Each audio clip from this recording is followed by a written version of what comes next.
It's week 8. I mean, it's getting late, and the importance of these games is not up for debate. Tonight we had 9 teams in playoff position, and the ones that faced them made an upset their mission. We got all conference races plus Athens County Blitz, and there's a whole lot to recap. The highlights, the hits, the excitement, the stats, the scores, the stories, and you'll see it all next on Gridiron Glory!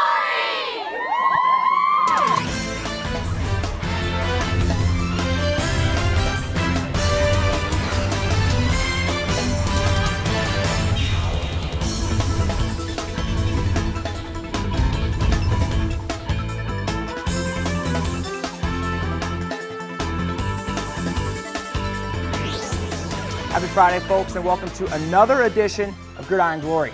I'm your host, Blake Baker, and to my left, my sidekick from Studio A, co-host Noah Wolf. Blake, there's a ton of great games this week. We got Southern Waterford, we got the Athens County Blitz, 2 great matchups in both the FAC and the MVL. I can't wait. Packed show, Blake. Whole lot in store. 9 potential playoff teams in action tonight, and 3 of those teams entering this week could possibly come from the Hocking. Between Southern or Waterford, though, only one of them could improve their chances tonight. Hocking reporter Nick Niehaus saw these playoff contenders in action this evening. Yes, huge playoff implications for Southern, but they need to win tonight for another reason too, just to stay alive in the hunt for the Hocking Championship.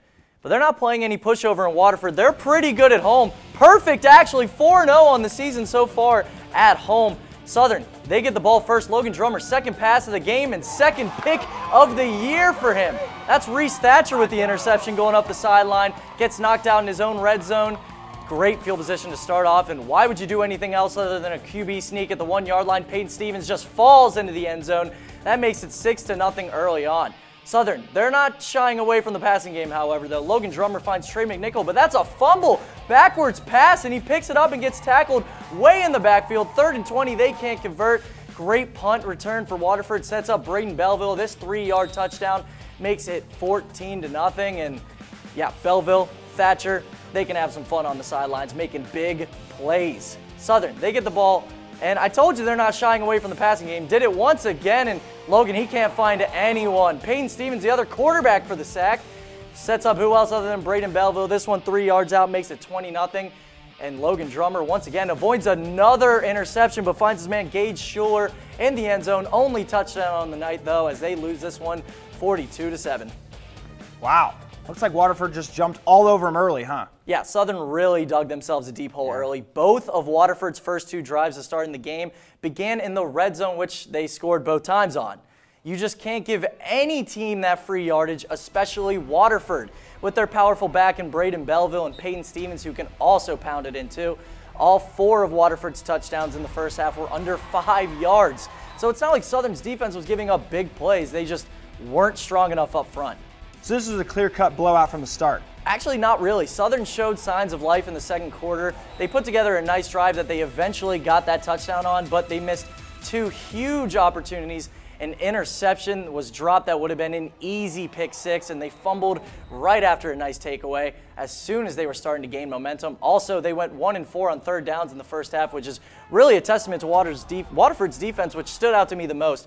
Reese Thatcher had a great day on D for the Wildcats. He had an early pick, which we saw in the highlights, and both Belleville and Stevens played great on both sides. But with this loss for Southern, they need one more victory to make the playoffs. Next week, they have another tough opponent with Trimble, but face a 4-4 Eastern team to end the season. With a 7-3 record, they still have a good chance to make the playoffs, so there's still some good news for Southern fans tonight.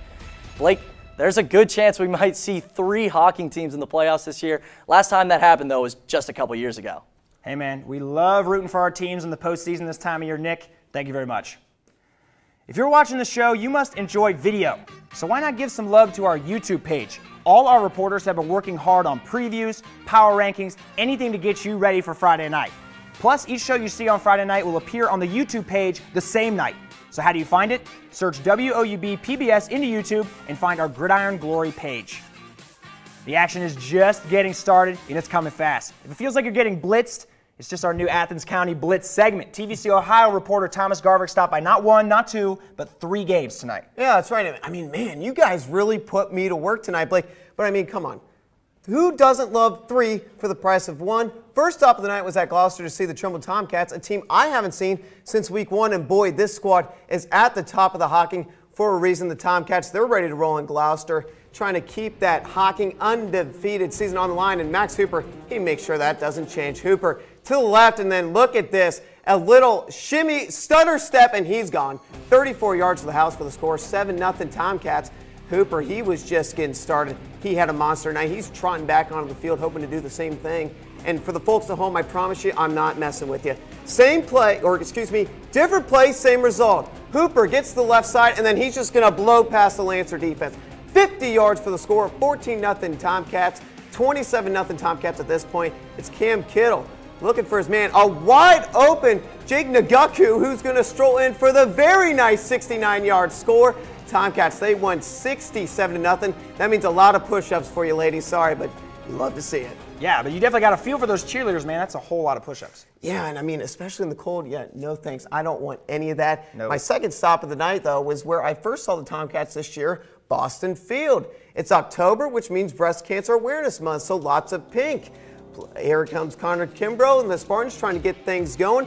Kimbrough takes it to the right, but then he's going to, you know what he's going to do? He's going to decide, scrap it. I'm going to the left. He takes this thing inside the 5, 25 yards. That drive stalls. Keegan Wilburn, yesterday was his birthday, the big 1-7. And hey, what better way to celebrate your birthday than get in the end zone? Wilburn stays patient. He's going to make a couple guys miss, and he's gone. Nobody's going to touch him. 58 yards to the score, 21-3 Buckeyes. Happy late birthday, Keegan. And then later on, Donovan McAllister just delivers this. Just look at this shot, Blake. Boom! Connor Kimbrough's going to fill that one in the morning. And then later on, it's Caleb Beasley strolling out to his right, looking for a man. And it's Mikey Seal, the quarterback for the Buckeyes, making the play. Buckeyes, they go on to win this one 35-11. They stay undefeated in TVC Ohio play. Yeah, with the way they started out, they're certainly clicking at the right time. Yeah, and you know what's amazing, Blake, is that despite having 4 losses, if the Buckeyes win out, they actually have a better chance of making the playoffs than the team that I stopped at to see last tonight, the Athens Bulldogs. And all the Bulldogs can do at this point is just keep winning. That's all they can control. They jumped out to a huge lead against the Wellston Golden Rockets, and they never looked back. And that defense certainly thrived on that. Ryan Mullihan, takes the carry, and look at that, just boom, takes the shot. Then later on, they have to punt, get the ball to that guy. Joey Moore, he is just a game breaker with the ball. Takes this thing inside Golden Rocket territory. Nice little 30-yard return. The cheerleaders toughing it out in the cold, but ladies, I promise you, you guys make it worth it for you. Corbin Stalter doing some spot duty for Evan Adams. He takes this thing, nice little 12-yard run, jukes out a couple guys, and then Adams actually comes in right here and finishes off the drive, jukes out our camera guy for a hot second. He's in there, 39-14 the final there. The Bulldogs, they stay undefeated in conference play as well. So yeah, they're looking at the top right now, but Nelsonville's certainly trying to catch up to them. You know, this conference a little bit bleaker, we had mentioned earlier in the season too. A lot of good stat leaders in this conference though. Yeah, I mean, Lode, we saw a couple of the top rushers with Keegan Wilburn and Evan Adams. I know Keegan got off to that kind of slow start. The offensive line still trying to figure things out, but you saw the big explosive run. Keegan's really started to figure it out. Rusty Richards has really figured it out with those guys. Yeah, and something he mentioned as well, talking about Keegan, is that his buddy Mikey Seal's playing better back there too. Oh my gosh, yeah, I mean, you talk about just a disastrous start. Mikey knows, and he knew that he had to be a little bit better, and he has been exponentially better, and that's why this team is undefeated in conference play right now. One team we don't talk a whole lot about is the Vinton County Vikings. Cade Sibner, #1 rusher in the Ohio, at this point. He's been absolutely phenomenal. I mean, I haven't had a chance to go out and see Vinton County, but I know that they had a big-time night against the River Valley Raiders tonight, but man, he's been awesome. And going into the passing stats, I mean, look at Clay Davis and Coulter Cleveland just at the top there, over 1,000 yards. I mean, Clay Davis he's one of the best quarterbacks in the conference that I've seen this year, and that's why this Bulldog team is just so explosive. They can just spread you out. It doesn't matter. They got 3 receivers that they can just throw at you. Evan Adams, who's a little banged up, but he came back, but man, Davis, he's something else. Yeah, they certainly got a lot of weapons out there. You know what amazes me? Coulter Cleveland, 1,300 yards. He's just a freshman. He's 14 years old. No, it's crazy. I mean, it's just ridiculous. Kudos to what Coach Bartram is doing with that Marauder football team, and I know they battled the Bulldogs last week, fell short, but it's okay. But let's get really quick into the probability of which teams are going to make the playoffs. And Blake, you look, Athens just 16% right now, 7-1. You're probably thinking Tommy, why do the Bulldogs only have a 16% chance? And it's just because that non-conference schedule was a bit weaker, and that's why I mentioned with the Buckeyes that if they win out, despite 4 losses, they can still get in because they played such a tough non-conference schedule. Absolutely. They're certainly looking forward to that game as if they needed any more added motivation to that Week 10 game. Oh my gosh, Week 10 in Boston Field, you know those 2 teams are going to be ready to roll. They certainly are. You were ready to roll for us tonight, Tom. Did a lot of running around, did a lot of talking for us. Beautiful job. Thank you. Big names from the Ohio to a former name in the FAC. Blake McCoy was our game, was hyped. Our game of the week was going to Jackson tonight. He wanted his boys to be ready and wanted everyone to know Jackson is coming for that conference crown. Blake, we love the tweet, man. Thank you for it, and thank you all for voting on Twitter for this week's game of the week. Keep those tweets coming. And Noah's in the studio, but Nick Ursini is not. Per usual, Ursini's live on location to recap a thriller in the MVL. Thanks, Blake. TriValley and John Glenn both made deep runs in the playoffs last season, and while the Scotties look poised for another one, the Little Muskies need some help. Joining me live from Muskingum University in New Concord, it's MVL reporter Nick Ursini. Yeah, Noah, the Little Muskies still have a slight chance of making it to Week 11, but in order to get there, they need to beat a team that is inching closer and closer to their 8th straight MVL title, the TriValley Scotties. It took until Week 8, but we finally got some cold weather for a matchup that was sure to bring some heat. First drive of the game, John Glenn moving down the field. Evan Williams throws a bit behind Gavin Thompson, and somehow Hudson Brown makes the acrobatic interception. After forcing a Scotties punt, returner Joseph Clifford fields it at his own 1, somehow sheds a few Scotty defenders, and he is gone. That is 99 yards, and the first score of the game, 7-0 John Glenn. Ensuing Little Muskies possession, Williams is picked by Cade Sterling, and no one's catching Cade. 34-yard pick 6, tie game late in the first. That was Little Muskies' 3rd turnover in the first quarter, yet they are deadlocked at 7 going into the half. After a TriValley interception, on 4th and goal, Parker Zacharich fakes the handoff, reaches across the pylon, and he is in. 14-7, Little Muskies take the lead midway through the 3rd. Fast forward to the last 2 minutes of this game. Same score, 4th and 23. Fargus finds Aiden Fritter over the middle and fights for the first down to keep the possession alive. Last play of the game, 3 seconds left, ball at John Glenn's 23. Fargus hits Rob Watcher at the 12-yard line, nowhere close to the end zone, and that's it. Little Muskies pull off the stunner over the Scotties. 14-7 the final here. Wow, unbelievable. The Little Muskies stun the Scotties and stun the MVL. How is this possible after the thrilling win TriValley had last week? Noah, I'm going to read you off some stats from this one, and it's almost hard to believe that this game from 2 of the best in the MVL. Luke Fargus, 8 of 24 for 38 yards. Joseph Pantaleo, 13 rushes, 39 yards. Evan Williams, 8 for 14, 33 yards. Brady Emerson, 12 carries for 40 yards. 3 turnovers by each team. On 3rd down conversions, TriValley, 1 for 16. John Glenn, 3 of 14. 122 total yards of offense for the Scotties, 125 for the Little Muskies. 18 penalties combined. Truly an unbelievable stat line for both teams.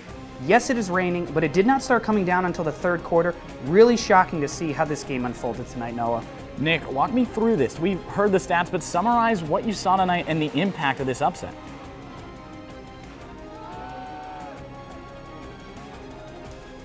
Noah, it was as bad as I've seen these 2 teams play in my 3 years of covering the MVL. Look, hangover games happen, even to the best of teams, but the Scotties looked like they were overlooking the Little Muskies from kickoff. In terms of the MVL, no unbeatens remain, but as long as TriValley wins their next 2 matchups against West Muskingum and Maysville, they will win their 8th straight MVL title. For the playoffs, TriValley drops a spot to number 5, meaning they will hit the road if the rankings stay the same. For John Glenn, a big victory over a Division II team propels them from 9th to 5th in Region 15. Noah, 2 weeks left in the regular season, nothing decided yet. Coming down to the wire, just the way we like it. Absolutely, a huge upset win for John Glenn. That really shaked things up atop the MVL. Thanks, Nick, and hey, get home safe tonight. It's neck and neck now between TriValley and Sheridan. For a look at the Generals, here's Blake in the red zone. Thank you, Noah. Only 14 miles stand between Sheridan and New Lexington, and because of it, these two have been longtime rivals. MVL reporter Rebecca Markovitz is here to tell us about the battle for Perry County. Sheridan has won against New Lexington the last 4 times they have met. However, overall, since the teams have been playing, New Lexington holds a 1-game lead. Tonight, the Generals would try to even the score. The 2018 Sheridan Hall of Fame inductees were announced before the game, and from there, the Generals took over the show. Sheridan's first offensive drive, Heller's throw is almost picked off, but Jacob Rhodes takes a dive for the catch. But on the next play, the ball is fumbled and Christian Blair recovers it for the Panthers. They go 3 and out, and Sheridan has the ball again. Ethan Heller, breaking ankles, takes it himself for 18 yards to help set up a field goal several plays later. But first play of the second quarter, they bring out the tricks. Heller to Rhodes, what? Hook and ladder? Logan ramped, takes it into the red. Give that man a pat on the back. There we go. It's 10-0. New Lexington can't answer, and Isaiah Austin turns on the wheels for 21 yards. They don't get anything on that drive, but they do here. Ratliff gets tackled in the end zone, fumbles it, and Owen Loftman recovers it for a Sheridan TD. It's 17-zip, and it's not often you see a defensive lineman score, so Loftman's taking this moment in. The Panthers get the ball, and they have a 19-yard play, Ratliff to Ratliff, but that was one of the biggest they had all half, and Sheridan takes this one 49-0. So Sheridan redeemed themselves this week for a tough loss last week, but it didn't seem so easy at first, did it? No, it wasn't at first. The game was pretty back and forth. It was only 3-0 at the end of the first quarter. Sheridan suffered that fumble early on, and incomplete passes kept them from scoring opportunities. The defense on both teams were not letting anything happen. Nick Rinaldi sacked Logan Ratliff, and then Cole Gilligan sacked Ethan Heller, all within a few plays of each other. So what turned the tables in this one? Well, Sheridan had some tricks up their sleeve, and it started with that hook and ladder play that we saw earlier. With 5 minutes left in the left in the first half, Shea Taylor had a pick six, and that put the Generals out of reach. The Panthers were shaken up, and their offense became sloppy. They had 4 penalties that really set them back. On their last drive of the first half, they were facing 3 and 30. We've seen blowouts like this between these two teams before. Yeah, we have. And I'm going to give you a little blast from the past and do a quick breakdown of this rivalry. It all started in 1966. The Panthers won for 11 straight years. Since then, the two teams have battled it out at the top of the league multiple times. In recent years, we've seen the rivalry at its best. 2015, Generals won 20-14 in triple overtime. But out of the last 10 games, Sheridan has won 8 of them. Last year, Sheridan won 56-7, and the year before, 38-0. Coming into this game, New Lexington had won 26 games and Sheridan 25. So the Battle of Perry County tonight belongs to the Generals once again. They are now even against the Panthers, so next year we'll have some high stakes. Rebecca, great work. Thank you. So you heard about YouTube for our video content. If you're looking for written content, we've got a place for that too. WOUB.org/gridiron is a source for all our midweek previews and post-game recaps to keep you engaged as the season closes out. For the conference races, the push for the playoffs, the information you need is at WOUB.org/gridiron. Now to the FAC we go. The conference-leading Chillicothe Cavaliers welcomed in the Miami Trace Panthers, and we sent MVL reporter Joe Hennessy to this game. And Joe, the score alone shows how this one went. Yeah, I cover the MVL. I know about these teams, but Chillicothe had some athletes on that field. The game plan for the Cavaliers is to get the ball in the hands of your playmakers and let them go, and it worked. It worked tonight. It was homecoming night, and congrats to Joshua Howard and Jessa Mickey, your Chillicothe homecoming king and queen, but it is football time. After Miami Trace fumble in the end zone, Cavaliers are up 7-0 halfway through the first. Sweep right to Jaquan Harris. Fumbles, jumps back into his arms for the 26-yard run. 2 plays later, Beverly, swing to Harris, left sideline. Up the left sideline, cuts it in right there. 29-yard touchdown, Cavs up 14-0. Into the second quarter, Harris again, power to the left. Makes a man miss, shifty move right there. 37 of his 197 yards right there with 11:30 in the half. Chillicothe up 21-0. After another Chillicothe touchdown, Miami Trace trying to get something going. Tyler Taylor to Dalton Mayer here, playing receiver for 49 yards to the opposite side of the field. Next play, Taylor drops back, trying to find Mayer again on a go route and throws the pick. Joey Wright with this one, trying to take it to the house, but he gets tackled on his own 31, a block in the back, takes it back to the 21. Sweep right here to Joel Barnes. His only attempt of the night, and he turns on the burners for the 79-yard touchdown. Cavaliers up 35-0, and they would win 49-14. 400 yards of offense for Chillicothe tonight. And that Jaquan Harris, man, no joke. Yeah, he's one of our Gridiron Glory Player of the Year's candidates, and after watching him live, it all makes sense. Yeah, he is an athlete. The athletes that Chillicothe have are the reason they are dominant in the FAC. 7-1 on the year, 3-0 in conference play, and Harris is making fast guys look slow. Sweeps, powers, pitches to the right or left, anything to get the ball in his hands. Seemed like the game plan tonight, and it worked to perfection for the Cavaliers. So that Cavalier defense played well too, allowing 190 total yards and no points until the fourth quarter. Yeah, the defense played tough. They run a 4-3, and their safeties were only 8 yards deep. They were basically second linebackers. They were playing the run all night. But the offense takes them to the next level. 310 total yards on the ground, led by Harrison Barnes with that one big run. Beverly is also a dual threat quarterback. His ability to throw and run only helps their offense. Beverly ended the game with 99 yards and 2 touchdowns on just 5 of 8 passing. So the Panthers defense has some definite gaps they need to fill. What went right for this team though? 14 points, not good enough to get a win against this Chillicothe team. What are they looking for and saying, yeah, that was good? Yeah, they had 91 yards as a team on the ground. Not the best, but Dalton Mayer finished well for them. He finished with 74 yards on the ground. Miami Trace, they just got nothing going tonight. Yeah, certainly not the best play from the Panthers. You got to see the Chillicothe live. You see it, they are a really, really good football team. Joe, thank you a lot for the great work tonight. The Jackson Ironmen play in a fantastic atmosphere. Alumni Stadium, it's a great place to watch a game. And I think Hillsborough fans will feel the same. Between them, we were bound to find our fan of the week tonight. Have running in and out of here doing the concession operations on a Friday night? We try to have about 20 people in and out. That's the secret. Those look very good. Those are huge. Oh, yeah. Oh, yeah. Nice and hot for a cool night like tonight. All right, we're here once again with FAC Commissioner Terry Tutt, a friend of the program. Terry, what are you looking forward to in this game? What are you looking forward to in this game tonight? Well, we know that both of these offenses are high-powered, high-scoring offenses, and I think that's what I came to see tonight, a lot of offense. No, I'm the mascot for Hillsborough High School. You're the mascot? Yes. Right now? Yes. How come you're up here instead of on the sideline? I like standing up here with my fans.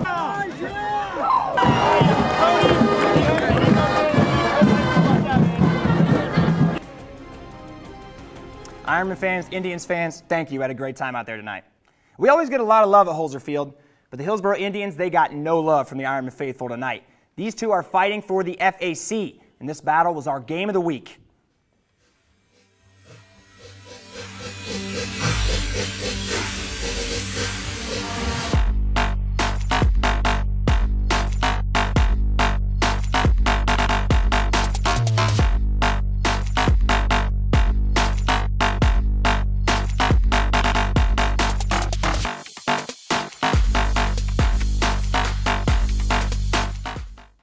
FAC reporter Brandon Monty, he saw these heavyweights duke it out tonight. Well, I'll tell you what, Blake, Hillsborough came into this one 6th in Region 11 with Jackson shortly behind in 8th. With both playoff and FAC title hopes on the line, both teams were playing for much more than bragging rights in this high-profile matchup. The atmosphere was absolutely electric tonight at Alumni Stadium. It was senior night as well for Jackson, but the Indians were looking to spoil the party, and this play certainly helps. Josh Keats takes the opening kickoff, finds a crease, and takes it all the way down to the Jackson 10-yard line, leaving several defenders in the dust, but the Iron Wall got a stop on the goal line. Still no score after the first possession. Hillsborough's defense was up to the task as well. Jarrett Eisenhower looks to go downfield, but Mason Swain has other ideas as one quarterback picks off another. And then the Indians quickly turn defense to offense. Dion Burns dives through the goal line into red turf. First score of the game, 7-0 Hillsborough with 5 minutes left in the first half. Jackson had a quick response. Jarrett Eisenhower has ice in his veins, delivering a pretty touch pass to Brody Landrum, 16 yards to tie it at 7. And then Hillsborough trying to get the lead back. Mason Swain rolls to his right, gets rid of it, but it sails on him right into the arms of Reed Evans. A great read by the D-back. Then back to Eisenhower. Makes a pretty simple throw here to a wide open Brody Landrum, who's in his own area code in the end zone. 14-7. That was the halftime score. Then after a Hillsborough touchdown, they convert the two-pointer. They needed extra time, but Hillsborough still got the victory, 27-21. Huge, thrilling win for Hillsborough. This conference had a lot of big offensive outputs, but not as much tonight. I mean, these teams have been putting up video game-like numbers to this point, but for most of the game, defenses stood tall and wouldn't give an inch. Neither team was able to put up any points for the first 18 minutes of this contest, as both of these teams' rushing attacks were put to a screeching halt for the first 2 frames. Jared Eisenhower and Mason Swain both shook off early interceptions to turn in impressive performances. Did that slow start translate to the second half at all? The second half was far different as Hillsborough began to successfully pound it up the gut and do what they do best, run the ball and control the clock. Hillsborough had just 2 drives in the second half, but they made them count. They ran 29 plays with just 1 pass, as they let the big man, running back Deion Burns, wear down the Ironmen defense. And I got to tell you, Blake, I would not want to be on the end of one of his shoulder drops. I was thinking the same thing. I was thinking the same thing. And this seems to have really shaken up the conference standings. Absolutely. There is pandemonium in the FAC. We have a 3-way tie for first between Chillicothe, Jackson, and Hillsborough. They are all 2-1 in conference play. McLean and Courthouse are 1-2, tied for 4th, and Miami Trace rounds out the 6th as they still don't have an FAC victory. Hillsborough will match up against Miami Trace and McLean to end the year. And as for Jackson, they have McLean next week, and then, folks, you'll want to circle your calendars for this Week 10 matchup between Jackson and Chillicothe. That should be a fantastic matchup. Brandon, great work tonight. Thank you very much. We saved the best for last, and that rounds out our games. But Noah still wants the floor. He'll educate you on which coaches are worthy of Coach of the Year consideration. Thanks, Blake. 2 weeks ago, you saw the candidates for Gridiron Glory Player of the Year, but that's not the only award we give out at the end of the season. Here are the names on our watch list for Coach of the Year. Now, this offseason was not a good one for TriValley. They lost 20 seniors, including 2 first-team All-Staters that led them to their state final appearance, and they moved up a division. But Kevin Fell apparently didn't get that memo. In his first season at the helm for the Scotties, he's helped them pick up right where they left off. They're 7-1. Their powerful offense utilizes a ton of different weapons. They have one of the stingiest defenses in our coverage area, and they could win their 8th straight MBL crown. Fell has multiple Ohio title game appearances and 1 state title under his belt already. Perhaps the next trophy he adds to his case is Gridiron Coach of the Year. For Phil Fairs and Trimble, this season is one of unfinished business. Last year, the Tomcats fell to Waterford for the TVC Hawking Crown, and they were knocked out of the playoffs in the second round. This year, it looks like change is present in Gloucester. Trimble is undefeated in conference. Their only loss was by 1 point to a team 2 divisions above them. They already beat Waterford, and they find themselves on the fast track to the Hawking title. But the numbers are what makes this team so impressive. With the way their defense is playing, they could average 1 touchdown a game and win. But their high-powered offense is averaging more than 5 touchdowns per contest. Phil Fairs has one heck of a squad on his hands. Meanwhile, in the FAC, Ron Hinton is defending Chillicothe's title, and they're undefeated so far in conference, dealing with the loss of many key seniors. Sheridan and Paul Culver III are cruising their way toward the playoffs in Division III with just 1 loss on the season. Jack O'Rourke's Hillsborough had an impressive non-conference schedule, and they're a definite contender for the postseason in Division III. In Mike Duvall's first season at Belpre, the Golden Eagles have a few impressive wins under their belt, and they have an outside shot at the playoffs. Those are only 6 names, but there are plenty of great coaches we cover, and at this point in the season, it's still anybody's trophy to win. Now, 3 plays from tonight were so good, we have to see them again. Yeah, one's a trick play, one's a tip drill, and a great snag rounds out the list. Here are the week's top plays.